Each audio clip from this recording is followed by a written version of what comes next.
بسم اللہ الرحمن الرحیم۔ نیلم ایک طوائف تھی اور یہ مشکل تھا کہ لوگ اسے حقارت سے نہ دیکھتے۔ خود وہ بھی اپنے سے نفرت کرتی۔ اسے علم تھا کہ وہ کون ہے اور کہاں پیدا ہوئی۔ اس کے ذہن میں کوٹھے کے سوا کوئی دوسری تصویر نہ تھی۔ ایک چھوٹی سی تصویر اس کی یادداشت میں کبھی کبھار ابھرا کرتی تھی، ایک عورت، ایک مرد اور وہ خود ایک خوبصورت سا گھر۔ سے علم نہیں تھا کہ یہ تصویر اس کے ذہن میں کیوں آتی ہے۔ کیا یہ اس کے بچپن کا نقش ہے؟ کیا اسے کہیں اور سے اٹھا کر اس غلیظ ترین جگہ پر لے آیا گیا ہے جہاں روز اس کی عزت پامال ہوتی ہے، یا پھر وہی ان کنجروں میں پیدا ہوئی ہو؟ وہ تباہی تھی، لیکن یہ پیشہ اس سے اختیار کروایا گیا تھا۔ اس نے کبھی بھی خوشی سے اپنے جسم کو فروخت نہیں کیا تھا، بلکہ وہ اب تک اس گھنونے ترین کاروبار کی عادی نہیں ہوئی تھی۔ وہ وہاں کوئی نہیں تھا جو اس کے درد کو سمجھ سکتا۔ جب بھی کوئی بھیڑیا اس کے پاس آتا، ایسی تکلیف ہوتی جیسے پہلی دفعہ اپنی عزت کے کھو جانے پر ہوتی۔ اس کی شاید ہی کوئی رات ایسی گزری جب اس کے کمرے سے اس کی سسکیوں کی باز گشت نہ گونجی ہو۔ کبھی اس کوٹھے کی نائکہ ریشم یا دوسری طوائف اس کی آہیں سن لیتی تو اس پر ہنستی رہتی، اور اس کی خواہش ہوتی کہ وہ کوئی کھنجر ہی اپنے بدن میں اتار لے۔ اس پر کبھی کسی نے ترس نہیں کھایا تھا۔ نیلم کی عمر 16 برس تھی جب پہلی دفعہ ایک 45 سال کے جاگیردار سے اس کی بے حرمتی کروائی گئی، اور جاگیردار نے اس کے عوض ان لوگوں پر بے تحاشا پیسہ لوٹایا تھا۔ نیلم شروع ہی سے اس کوٹھے میں ہی رہی تھی، اور عزت کا احساس یہاں ایک غیر مانوس اور مضحکہ خیز چیز تھی، لیکن اس کے باوجود اسے اول روز سے ہی اپنی عصمت کا خیال تھا، اور اسے کھو دینا اس کے لیے بہت زیادہ اذیت ناک تھا۔ لیکن پھر بھی یہ معمول بن گیا۔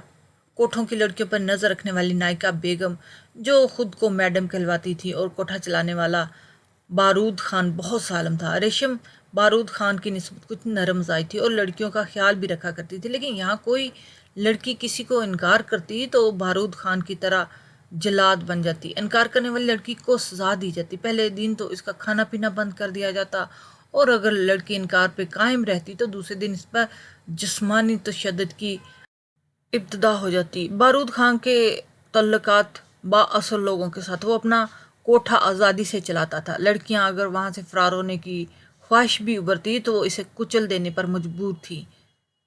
سالوں پہلے ایک لڑکی نے ایسا قدم اٹھایا، لیکن وہ پکڑی گئی، اور پھر قتل سے قبل اس پر جو تشدد ہوا، اس کے ڈر سے ہی سب کام کرتے تھے۔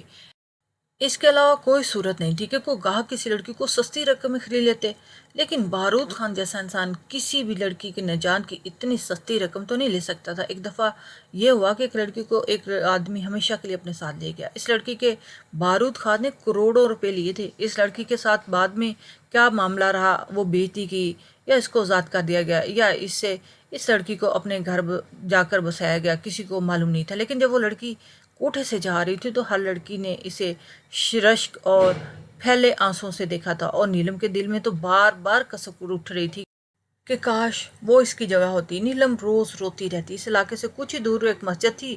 اس مسجد سے کچھ لوگ دعوت دینے کے لیے گھر گھر جایا کرتے تھے۔ کبھی کوئی انہیں جھگڑ دیتا تو کبھی ان کی بات سن لیتا۔ ان میں سے ایک ایسا شخص تھا جس کی باتوں میں بھی بڑی تاثیر تھی۔ لوگ اسے مولانا صاحب کہا کرتے تھے۔ ان لوگوں نے ارادہ کیا کہ اس میں سے بھی گشت کیا جائے، چنانچہ وہ لوگ گشت کرتے کرتے اس کوٹھے تک آ گئے۔ وہ نیلم کا قید خانہ تھا۔ اس وقت بارود خان بھی موجود تھا۔ اس نے ان کو جھٹک کر سیدھے سادے لوگوں کو وہاں سے بھگا دیا، لیکن آج پھر وہ دوبارہ آئے تھے، اور اتفاق سے بارود خان کوٹھے پر نہیں تھے۔ مولانا صاحب نے ایک بچے کے ذریعے نائکہ کو پیغام بھجوایا، لیکن پھر اس نے سوچا صرف 5 منٹ ہی تو کی بات ہے، اگر سن لی جائے تو کیا حرج ہے۔ نائکہ ریشم نے ان کو اجازت دے دی۔ پیغام لانے والا لڑکے کو کہہ کر ان کو اندر بلا لیا گیا۔ مولانا اور اس کے ساتھی جھکی جھکی نظروں کے ساتھ اندر داخل ہوئے، اور یہ پہلا موقع تھا کہ کوئی اس طرح نیچی نظروں کے ساتھ اس جگہ آیا ہو، ورنہ اس سے قبل لوگ تو بے باک آنکھوں کے ساتھ آتے تھے۔ ہم نے ان کو صحن میں بنا لیا۔ میری بیٹیوں، میں تمہارا زیادہ وقت نہیں لوں گا، انہوں نے نظر ملائے بغیر کہا، اور نیلم اور اس کی ساتھی لڑکیوں کے حواس پر تو جیسے دھماکے ہو گئے۔ آج تک کسی نے انہیں بیٹی نہیں کہا تھا۔ وہ حیران تھی، اس شخص کو تکنے لگیں جس کے چہرے پر انہیں بڑی پرکشش محسوس ہو رہی تھی۔ اللہ نے اس کائنات کو عدل سے وجود بخشا۔ اس نے بغیر سورج کے سورج کو پیدا کیا۔ چاند نہیں تھا، اس نے بغیر چاند کے چاند کو پیدا کیا۔ زمین نہیں تھی، اس نے بغیر زمین کے زمین کو پیدا کیا۔ وہ اپنی ذات میں تنہا ہے، اپنی صفات میں تن تنہا ہے، اپنے ارادوں میں تن تنہا ہے۔ وہ اتنا دور ہے کوئی خیال اس تک نہیں پہنچ سکتا، اور اتنا نزدیک ہے کہ شارک سے بھی زیادہ قریب ہے۔ ہر ایک شے پہ اس کی حکومت کا اقتدار ہے۔ وہ اپنے بندوں پہ قادر ہے، سب اس کے محتاج ہیں، اور وہ تمام جہانوں سے بے نیاز ہے۔ وہ ہر ابتدا سے پاک ہے اور ہر امتحان سے پاک ہے۔ میری بیٹیوں، اسی اللہ نے ہمیں اور تمہیں اور ہم سب کو تخلیق کیا۔ وہ چاہے تو ہم میں سے کوئی اس کی نافرمانی نہیں کر سکتا، وہ چاہے تو ہم کچھ سوچ بھی نہیں سکتے، لیکن اس نے اپنی حکمت سے ہمیں ہر ارادے کا اختیار دیا۔ جو اس کی فرمان برداری کرے گا اس سے وہ خوش ہو جائے گا، اور اسے کبھی نہ ختم ہونے والی خوشیاں عطا کرے گا۔ اس کی سرکشی کرے گا اس شخص کے لیے رسوائی ہے۔ ہمارا جسم اس کی ملکیت ہے، اپنے جسم کا اس کی مرضی کے خلاف استعمال نہ کرو، اس کی ہدایت کے دائرے میں آ جاؤ، بس پھر تھوڑا انتظار کرو، وہ تمہاری آنکھیں بند ہوتے ہی تمہیں وہ سب کچھ دے دے گا جس کی تم نے خواہش کی ہو، اور تمہیں وہ بھی دے گا جو تمہارے گمان بھی نہ ہوگا۔ دیکھو اس سلطنت کو کتنی بڑی ہے۔ مولانا صاحب کی آواز بیٹھ گئی تھی۔ نیلم نے ان کی آنکھوں میں دیکھا، آنسو نظر آ رہے تھے۔ ایک لڑکی نم آنکھوں اور روتی ہوئی آواز کے ساتھ بولی، اللہ تو ہمارے دل میں ازل سے ہے۔ مولانا صاحب نے التجا انداز میں جواب دیا۔ نیلم کی سوچوں میں ارتشاس ہونے لگا، اس کی بڑی بڑی آنکھیں بھیگ رہی تھیں۔ اس نے کپ کپاتے لبوں سے سوال کیا، ہمارے جسم کے ہر حصے کو لاتعداد افراد دیکھ چکے ہیں اور چھو چکے ہیں، کیا وہ ہمیں قبول کر لے گا؟ کیا وہ ہمارے گناہوں کو معاف کر دے گا؟ صرف قبول ہی نہیں کرے گا، وہ صرف معاف ہی نہیں کرے گا بلکہ تمہارے گناہوں کو بھی نیکیوں میں بدل دے گا۔ صرف ایک دفعہ سچے دل سے توبہ کر کے میری بیٹی، یہ لباس جو تو نے پہنا ہوا ہے اسے اب کبھی نہ اتارنا، اپنے سروں کو آنچل سے اب محروم نہ کرنا۔ مولانا صاحب، لوگ تو ہمارے لباس اتارنے آتے ہیں، آپ پہلے آدمی ہیں جو ہمارے سر ڈھکنے آئے ہیں۔ وہ بھی ان کی باتوں سے متاثر ہوگی۔ تمہاری عزتیں بھی قیمتی ہیں جتنی دوسری عورتوں کی۔ کیا تم انسان نہیں ہو؟ کیا تم اللہ کی بندی نہیں ہو؟ تم میرے وطن کا سب سے مظلوم طبقہ ہو۔ لوگ تمہیں نوچتے ہیں اور حقارت سے دیکھتے ہیں، حالانکہ حقیر تو وہ خود ہیں جو رات کے وقت بھیڑیوں سے زیادہ خون خوار ہو جاتے ہیں۔ بس میں کیا کہوں؟ میں تمہارا شکریہ ادا کرتا ہوں کہ تم نے میری بات سنی۔ میں نے تو صرف 5 منٹ مانگے تھے لیکن زیادہ وقت لے لیا۔ اب گھنٹوں بھی بولتے رہیں گے تو ہم سنتے رہیں گے، نیلم نے اداس لہجے میں کہا۔ ریشم کو ڈر تھا کہ نیلم کی فرمائش پر مولانا کچھ دیر مزید نہ رک جائیں۔ اسے خوف تھا کہ کوئی لڑکی اس پیشے کو ترک کرنے کی نہ ٹھان لے۔ وہ سوچ رہی تھی کہ اگر بارود خاں کو پتہ چل گیا تو وہ بہت سخت غضبناک ہو جائے گا، لیکن میری بیٹی نے یہ پیغام بھجوایا تھا کہ میں زیادہ وقت نہیں لوں گا۔ اللہ تمہارے لیے آسانیاں پیدا کرے، مولانا بیٹھی ہوئی آواز سے کہا اور سلام کر کے مڑ گئے۔ پھر ساری لڑکیاں اپنے کمرے میں چلیں۔ کچھ دیر تو میں بھی وہیں بیٹھی رہی۔ نیلم کی سوچیں بہت دور تک پرواز کرتی رہیں۔ میں یہ گھناؤنا کام چھوڑ سکتی ہوں، اس نے حسرت سے سوچا۔ تو تبھی ایک لڑکی نے ایسا ہی کیا تھا، تو اس کو تڑپا تڑپا کر مارا اس بارود خان نے، اور کوئی اس کا کچھ بگاڑ بھی نہ سکا، کیونکہ وہ سارے بڑے افسروں کو رشوت کھلاتا، نوٹوں کی بھی، اوصفے جسموں کی بھی رشوت۔ وہ پھنس کے رہ گئی تھی، مگر اللہ کو ناپسند ہے کہ میں اپنے جسم پر کسی کو ہاتھ لگانے دوں۔ اس کی گہرائی سوچتی ہوئی لہر اٹھی تھی۔ ٹھیک ہے، جو ہوگا دیکھا جائے گا، لیکن اب میں اللہ کا حکم نہیں توڑوں گی۔ اس نے پختہ عہد کر لیا تھا اور وہ اٹھ کھڑی ہوئی تھی۔ وہ اپنے کمرے کی طرف جا رہی تھی کہ کوئی سکون کی لہر تھی جو اس کے وجود میں چھانے لگی تھی۔ خود کو وہ ہلکا پھلکا محسوس کر رہی تھی، لیکن پھر رات آ گئی، بھیڑیے بھی آ گئے۔ ایک بھیڑیا اس کے کمرے میں آنا چاہتا تھا، لیکن اس نے نہ کہہ کے بھجوا دیا۔ آج اس کی طبیعت ٹھیک نہیں۔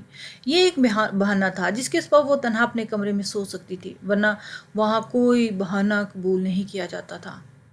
یہ بہانہ بھی لڑکیوں کا اس لیے تسلیم کیا جاتا تھا کہ ان کی مزید طبیعت خراب نہ ہو اور انہیں پیسے کمانے والی اس لڑکی سے ہاتھ دھونا پڑ جائے گا۔ اس رات اس کو اچھی نیند آئی، لیکن ساتھ ساتھ فکر بھی تھی کہ یہ بہانہ کب تک چل سکے گا۔